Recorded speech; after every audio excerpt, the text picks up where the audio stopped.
네, 안녕하세요. 반갑습니다. 한마루 관계연구소 전보영 소장입니다. 여러분 잘 지내고 계시죠? 이번 영상은 제가 교육 다니면서 많은 부모들을 위해서 조금 준비한 거예요. 그 중에서도 아이를 생각하고 있는 예비 부모들을 위해서 같이 한번 준비해 봤습니다. 여러분, 부모가 되기 위해서 꼭 나눠야 할 이야기가 뭐가 있을까요? 제가 보니까 부모가 되기 위해서 두 분이 진짜 제일 많이 나누는 이야기 중에 하나가 애 낳으면 어떻게 될까? 이런 이야기도 하시지만 사실 유모차 뭐 살까? 막 이런 얘기도 많이 하시고 아이 어떻게 볼까? 우리 아이가 어떻게 생겼을까? 성별 이야기 이런 거 되게 많이 하시더라고요. 그래서 그런 작은 이야기를 통해서 재밌게 또 아이 준비할 마음을 가지셨으면 좋겠고요. 그런데 우리가 놓치고 있는 이야기가 있는 것 같아서 오늘 그 이야기를 잠깐 나눠보도록 하겠습니다. 사실 여러분이 제일 먼저 이것부터 조금 짚고 넘어가 볼까요? 가장 좋은 부모는 어떤 부모라고 생각하세요? 제가 교육하면서 많은 분들이 막 그런 얘기해요. 친구 같은 부모다. 돈이 많은 부모가 됐으면 좋겠다. 조금 여유로운 부모가 됐으면 좋겠다. 되게 많은 이야기를 하시는데요. 사실 친구 같은 부모가 된다라고 하는 건 되게 어려운 일이죠. 여러분도 여러분의 부모님이랑 친구처럼 지내세요? 사실 그거 되게 어려운 일이고 저는 사실 불가능에 가깝다라고 생각을 하는 사람이긴 한데요. 우리가 가능한 영역에서 가장 좋은 부모가 어떤 부모일까 조금 고민해 봤으면 좋겠습니다. 네, 저는 사실 이 영역에서 답을 내렸는데요. 뭐냐면 사이가 좋은 부모인 것 같습니다. 아이들이 딱 태어나면요. 믿을 게 뭐밖에 없을까요? 맞아요. 자기를 돌봐주고 자기 욕구를 채워주는 주 양육자. 우리가 흔히 말해 부모밖에 믿을 데가 없는데요. 그 부모가 매일매일 이렇게 싸워요. 갈등 속에 있어요. 그러면 그 아이는 원래 아이들은 거의 대부분 불안이라는 걸 갖고 태어나기 때문에 원래 갖고 있던 불안이 막 커져요. 그래서 정말 좋은 부모가 되고 싶다고 한다면 정말 사이 좋은 부부가 되는 게 우선입니다. 이게 가장 중요하다는 거 꼭 기억하셨으면 좋겠고요. 두 번째, 이거 한번 가볼까요, 여러분?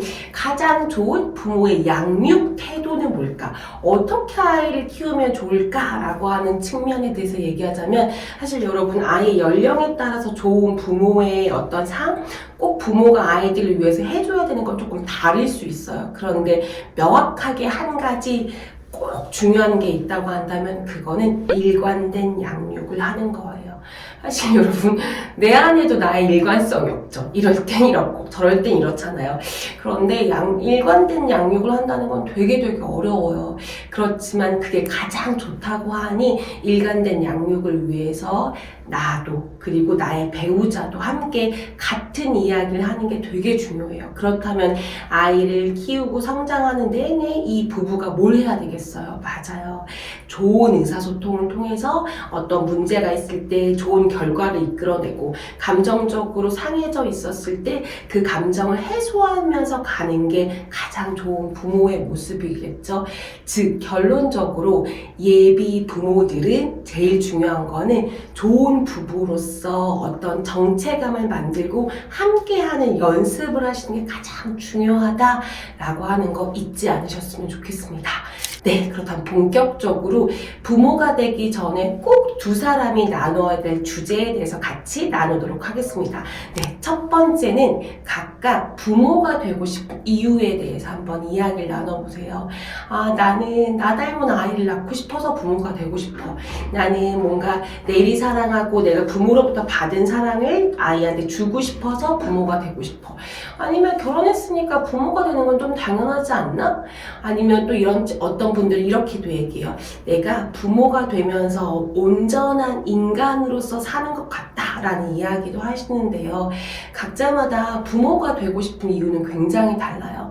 이 이야기를 해봐야 나중에 우리가 부모 역할을 하는 역할 속에서 그 행동 반경들을 찾아볼 수 있거든요. 그래서 첫 번째 꼭 부모가 되고 싶은 이야기를 같이 나누셨으면 좋겠습니다. 그러면 그 이야기가 굉장히 풍성해질 거고요. 두 번째, 내가 원하는 부모의 모습에 대해서 한번 이야기를 해보실래요? 나는 이렇게 이 이야기를 하다 보면 아주 자연스럽게 무슨 얘기가 나오냐면요. 자기가 자녀였을 때 자신의 부모님의 이야기가 나올 수밖에 없어요.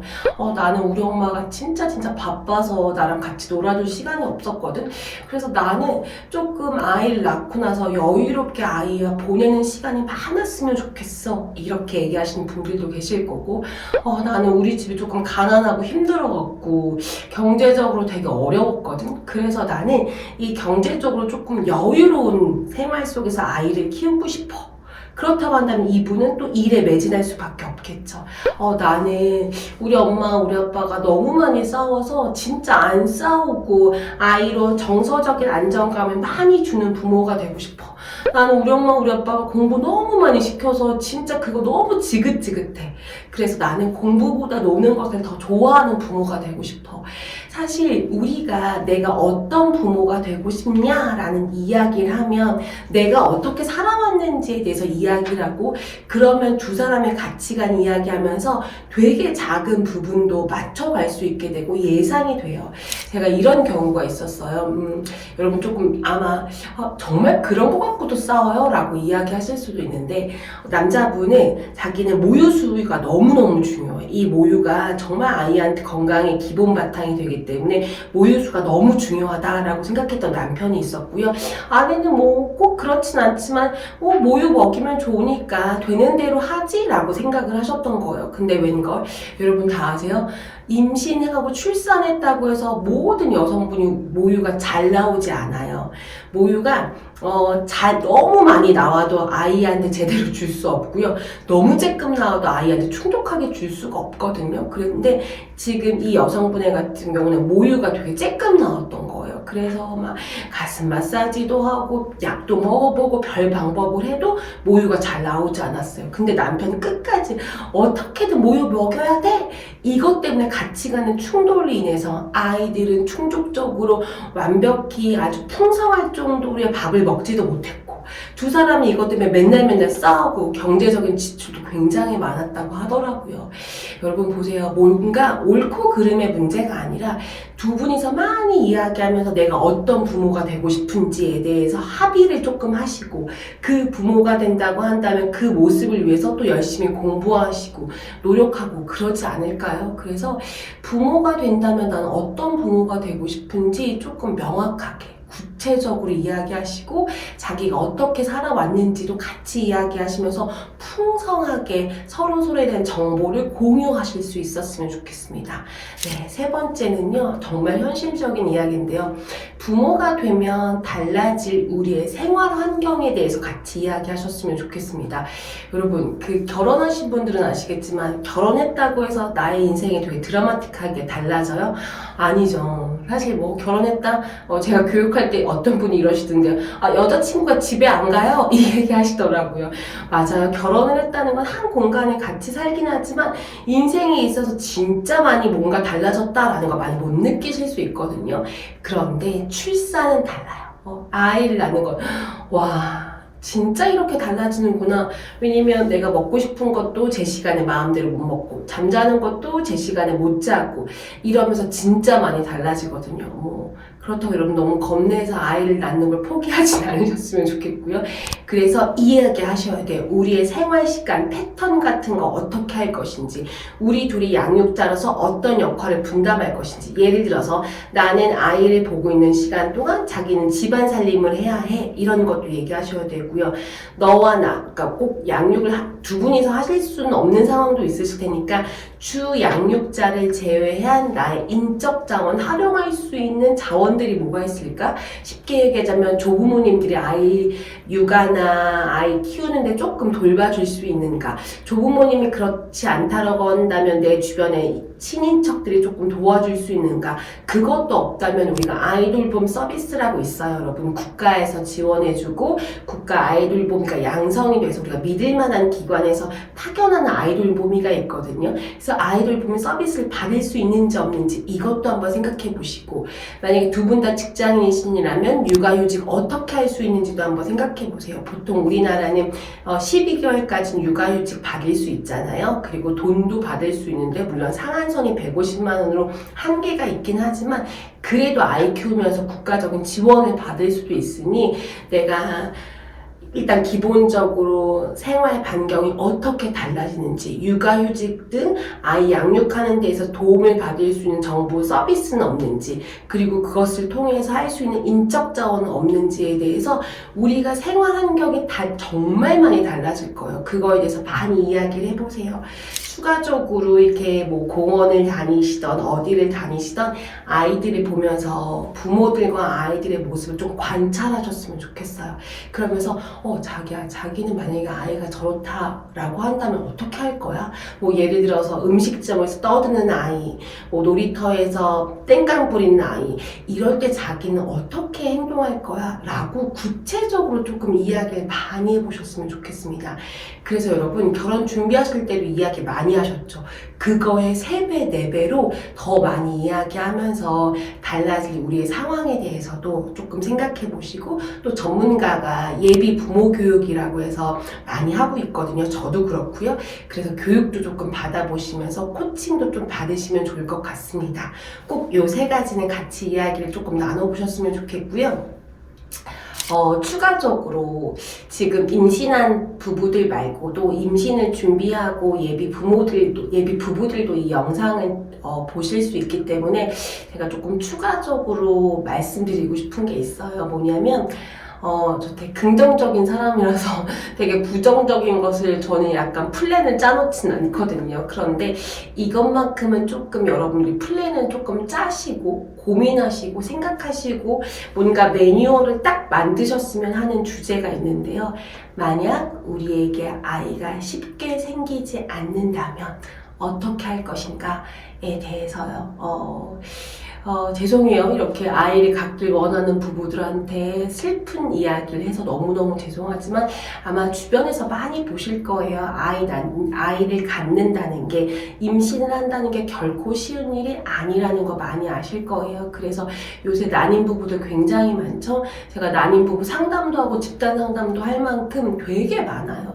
우리가 보통 난임 부부는 어떠한 피임 도구 전혀 사용하지 않고 1년 동안 루틴하게 성관계를 했는데도 불구하고 아이가 생겼지 않았을 때 난임 부부로 조금 예상해 볼 수 있고, 이제 그런 경우는 산부인과 가셔서 제대로 된 어떤 진단을 받으실 수도 있거든요.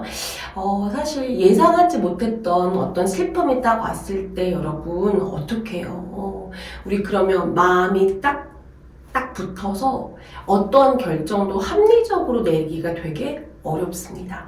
특별히 이제 산부인과 가서 보시면 아시겠지만 왜 아이가 생기지 않는지에 대해서는 실질적으로 뭐 이유를 모를 때도 있지만 대부분 알아요. 그 얘기는 혹은 남편인 나 때문에, 아내인 나 때문에 아이 생기는 게 어렵다라고 하면 사실 그 원인이 되고 있는 그 분은 정말 마음이 너무너무 아파서 그때서 어떤 결정을 내린다라고 하는 게 진짜 어려운 일이거든요. 그래서 여러분 지금 얘기하셨으면 좋겠습니다. 우리가 임신을 준비했을 때 우리가 만약에 아이를 갖기 어렵다고 한다면 자기 어떻게 할 거야?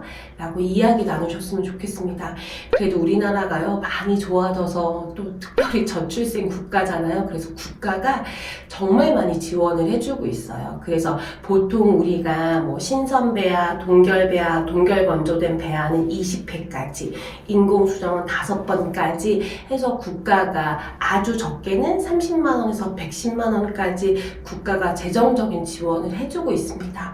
그리고 이것도 보건소 가서 신청하실 수도 있지만요, 정부24라고 하는 우리 그 서비스에서 온라인으로도 신청할 수 있거든요. 그렇게 해서 국가가 아이를 출산을 많이 할 수 있게끔 어려운 부부들에게 경제적인 지원을 하고 있어요. 그렇다고 한다면 우리는 이런 서비스, 이런 지원을 갖다가 몇 번이나 받을 수 있을까?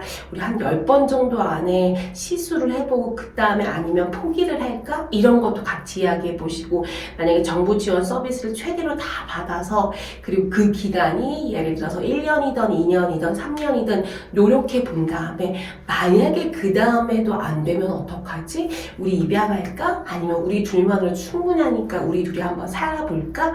이런 논의를 아주 구체적으로 하셨으면 좋겠어요. 그래서 우리가 일단 기본적으로 인공적인 시술의 도움을 받을 것인가 안 받을 것인가, 만약에 받는다면 몇 번 정도 받을 것인가, 그 기간은 어느 정도 잡고 할 것인가, 인공수정의 모든 것들 노력을 다해서 그럼에도 불구하고 아이가 안 생겼다라고 한다면 우리 부부는 그냥 우리 둘이서 알콩달콩 행복하게 살 것인가, 아니면 입양도 고려해 볼 것인가. 어쩌면 여러분 우리가 생각하고 싶지 않은 영역이라서 많이 이야기를 안 하시거든요. 근데 만약에 그 상황이 딱 닥치고 나면 우리가 좋은 결정 내리기가 되게 어렵습니다. 그리고 그 문제의 어떤 아이 낳는 게 어렵다라고 하는 원인 제공자는 더욱 큰 아픔과 슬픔을 감당해야 될지도 몰라요. 그러니까 조금 불편한 이야기라도 아이 낳기 전에 같이 이야기하고 같이 매뉴얼 만들어서 딱 만약에 그런 상황이 되면 감정 쏙 빼고 매뉴얼대로 행동하셨으면 좋겠어요. 그러면 조금 더 우리 부부가 더 안정감 있게 이 어려운 과정을 통과하고 있지 않을까라는 생각이 듭니다.